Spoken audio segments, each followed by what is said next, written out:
Europe 1, le 22-30. L'écho du jour, Jean-Michel Duez. Bonsoir Régis Schulz.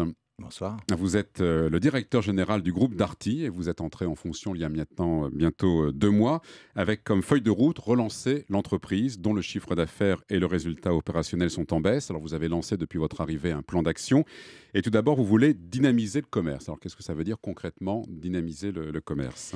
Dynamiser le commerce, c'est renforcer, c'est faire plus de bruit sur les avantages uniques que procure Darty à ses clients, c'est-à-dire le meilleur choix, le meilleur service et les meilleurs prix. Et donc, c'est de pouvoir mettre en avant ceci auprès de nos clients. Alors faire plus de bruit, c'est quoi ? C'est du marketing ? C'est du marketing, mais c'est surtout exprimer très clairement auprès du client que nous sommes les seuls aujourd'hui à vous offrir une livraison gratuite. La mise en service de cette machine. Pour avoir livré des machines à laver pendant une journée, je peux vous dire qu'une livraison et une installation Darty, ça n'a nul pareil sur le marché. La personne, c'est du personnel Darty. Donc, et puis 2, on ira jusqu'à la mise en service de votre machine, vous expliquer comment fonctionne votre machine et de faire une lessive avec vous. Alors faire du bruit, il y a des choses un peu plus discrètes parce que peut-être un peu plus lointaines. En tout cas, vous vous recentrez sur la France, la Belgique et les Pays-Bas. Si vous avez abandonné l'Italie, l'Espagne que vous venez d'abandonner, et puis a priori aussi la Slovaquie, la République tchèque et peut-être la Turquie. Alors pourquoi l'abandon comme ça de ces filiales dans ces différents pays ? L'aventure internationale de Darty, c'est, à l'exception de la Belgique et des Pays-Bas, c'est soldé par un échec. Ce qu'on s'aperçoit aujourd'hui sur les marchés, c'est que si nous ne sommes pas numéro 1, numéro 2 du marché, avec plus de 10% de part de marché, nous avons du mal à pouvoir apporter ce que le modèle Darty peut apporter en termes de service, de prix et de choix. Et donc aujourd'hui, on se recentre sur ces marchés-là. Nous sommes numéro 1 en France, que ça soit sur le net ou en magasin. Nous sommes numéro 1 en Belgique sur le net et numéro 2 en magasin. Et nous sommes numéro 3 aux Pays-Bas. Alors vous prévoyez également de nouvelles ouvertures de magasins dans des villes moyennes et puis aussi des zones semi-rurales. Alors aujourd'hui, il n'y a que 70% des Français qui ont la chance d'avoir un magasin Darty à moins de 30 minutes. Donc l'idée pour nous, c'est de pouvoir, au travers du développement du réseau de magasins, de pouvoir toucher tous ces Français et de pouvoir à tous leur apporter ce choix, ce service et ces prix. Alors ça veut dire combien de magasins là ? En ce moment, c'est 230, 229 229 pour ouais. être précis. Voilà. Et l'idée, c'est d'arriver à pouvoir avoir 150 magasins supplémentaires. Vous voulez aussi réduire les coûts, ça veut dire faire des économies, lesquelles ? L'entreprise avait créé une certaine complexité suite au développement international avec 2 sièges, donc on est revenu à un seul siège, avec 5 filiales, on est revenu à 3 filiales. Et donc l'idée, c'est de pouvoir investir au maximum dans le personnel qui sert les clients, c'est-à-dire en magasin, sur nos services après-vente, sur nos livraisons, et puis de réduire un petit peu les effectifs centraux. Alors, c'est-à-dire des licenciements, des départs, comment ça se passe et combien ? Alors, ceci fait l'objet d'une consultation, donc je ne peux pas partager ça avec vous ce soir, mais ça fait partie de ce qu'on discute en ce moment avec les organisations syndicales. Si en fait, il n'y aurait plus qu'un seul siège à Bondy, c'est ça ? Tout à Donc fait. vous fermez les bureaux parisiens. Voilà. En revanche, dans les magasins, non, il n'est pas question de réduction d'effectifs. L'objectif est vraiment de pouvoir renforcer le service à nos clients. Vous avez chiffré à combien les économies qui sont à réaliser ? Les économies, on les a chiffrées à peu près 50 millions d'euros.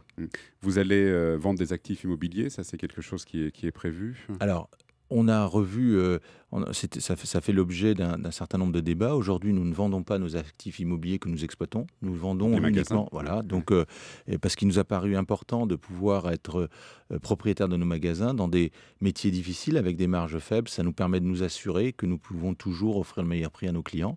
Là, par contre, on a quelques actifs que nous n'exploitons pas et donc il s'agit de vendre ces actifs que nous n'exploitons pas. Alors vous parliez tout à l'heure d'Internet. Votre objectif aussi, c'est de développer justement les ventes sur Internet et les retraits en magasin. Comment ça va se passer ? Comment ça se passe ? Parce que vous l'avez déjà un peu initié.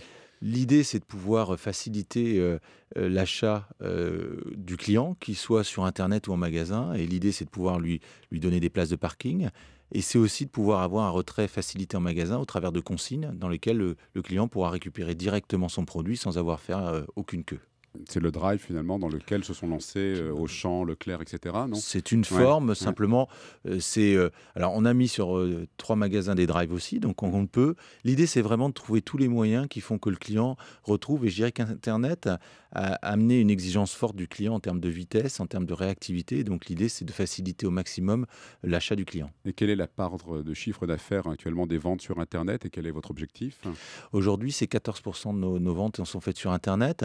Alors après, c'est toujours difficile parce que ce chiffre-là veut dire quelque chose et pas grand-chose à la fois, parce que dans le sens où on sait que 80% de nos clients préparent leurs achats sur Internet. Donc, d'une certaine façon, beaucoup plus de nos ventes sont faites sur Internet ou sont faites au travers du canal Internet. Donc, on sait qu'aujourd'hui, la révolution Internet fait que le client, il commence sur Internet, il va après en magasin, il retourne peut-être sur Internet. Donc, à nous de le suivre, à nous de lui offrir à toujours le meilleur service et les meilleurs prix. Internet, ça passe aussi par les smartphones. On peut acheter une machine à laver depuis son smartphone. Tout à fait. 7% de notre chiffre d'affaires Internet est fait au travers du M-Mobile, comme on le dit. Et là aussi, c'est appelé à se développer, j'imagine, parce que maintenant, on est de plus en plus connectés. Tout à fait. Et puis, ce que nous, on veut faire, et je pense que la révolution du digital, pour moi, c'est l'équivalent d'il y a 40 ans, l'arrivée des grandes surfaces. Ça remet en cause l'ensemble du commerce, la façon de faire du commerce.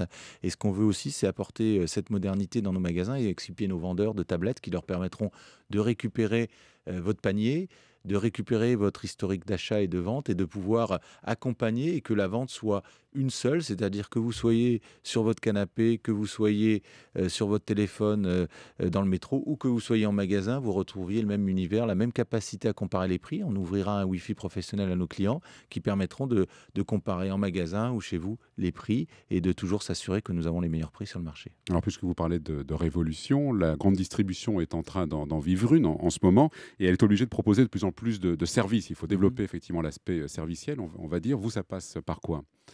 Nous, on a pris beaucoup d'avance parce que c'est bien.